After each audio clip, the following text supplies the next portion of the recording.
کہ جس میں قرآن نازل کیا گیا. اب جو شخص بھی اس مہینے کو پائے اس پر لازم ہے کہ اس کے روزے رکھے.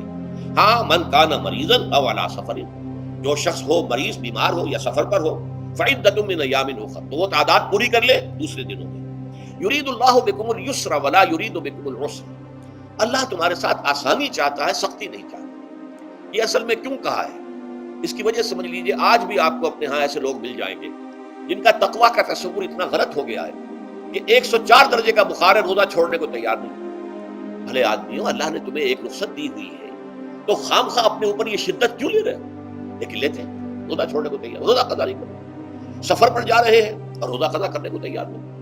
ایک موقع پر ایک غزوے کے دوران ایسا ہوا کہ کچھ لوگوں نے روزہ رکھا ہوا تھا، لیکن وہ اتنے یوں سمجھیے مزمحل ہو گئے کہ جب پڑاؤ پر پہنچے تو جن کا روزہ نہیں تھا انہوں نے تو بڑی چاق و چوبند طریقے سے خیمے نصب کیے، سارا بندوبست کیا، اور یہ جا کر بے سود ہو کر بے ہوش ہو کر گر پڑے. تو حضور نے فرمایا ان کو دیکھ کر، لیس من البر الصیام فی السفر، سفر میں روزہ رکھنا یہ کوئی نیکی کا کام نہیں ہے. یہ نیکی کا غلط تصور ہے کہ جو تم نے اپنے اختیار کر لیا. یہ تمہارے اندر تشدد پسندی پیدا ہو رہی ہے.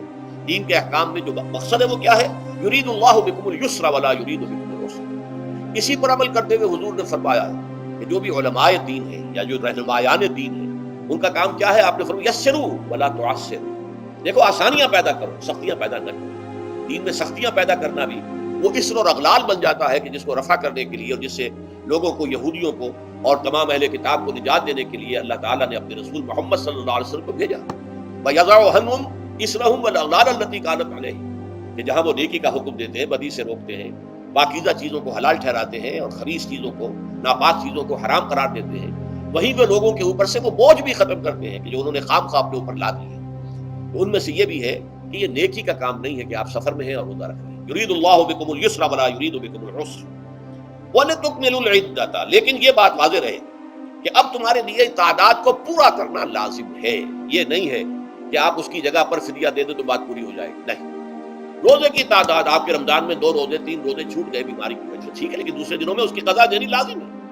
وہ روزے رکھنے جو ہیں آپ پر لازم ہے، ان کا کوئی بدل جو ہے وہ فدیہ نہیں ہو سکتا. البتہ یہ نوٹ کر لیجئے، یہ حکمت نبوی ہے کہ یہاں اگرچہ وہ فدیے کا حکم جو ہے گویا کہ بظاہر قرآن مجید کے الفاظ سے محسوس ہوتا ہے کہ مطلقاً منسوخ ہو گیا، لیکن حضور نے اس کو خاص حالتوں میں باقی رکھا ہے. کوئی شخص اتنا بوڑھا ہو چکا ہے یا خاتون اتنی بوڑھی ہو چکی ہے کہ دن بھر کا فاقہ جو ہے اس میں اندیشہ ہے کہ کہیں ہلاک نہ ہو جائے. کوئی مریض ہے، مرد ہے یا عورت ہے، وہ ڈائبٹیز کی مریضہ ہے، اس کو وہ شوگر کا مرض ہے اور وہ اس کو برداشت نہیں کر سکتی، شوگر لیول بہت نیچے ہو جائے تو موت واقع ہو سکتی ہے. کوئی ایسا مریض ہے جس کو مرض سے شفا پانے کی اب کوئی امید ہے ہی نہیں کہ میں مرض سے شفا پا جاؤں گا یا پا جاؤں گی تو اس کے بعد میں روزہ مکمل کر دوں گی. نہیں، ایسے لوگوں کے لیے حضور نے اس رعایت کو برقرار رکھا کہ ایسے لوگ اگر ایک مسکین کو کھانا کھلا دیں تو یہ فدیہ بن جائے گا. لیکن جو بھی شخص صحت مند ہو اور صحت کی توقع رکھتا ہو اور جو شخص بھی طاقت رکھتا ہو روزے کا قضا کر دینے کا، اس کے لیے لازم ہے کہ روزوں کی قضا کرے.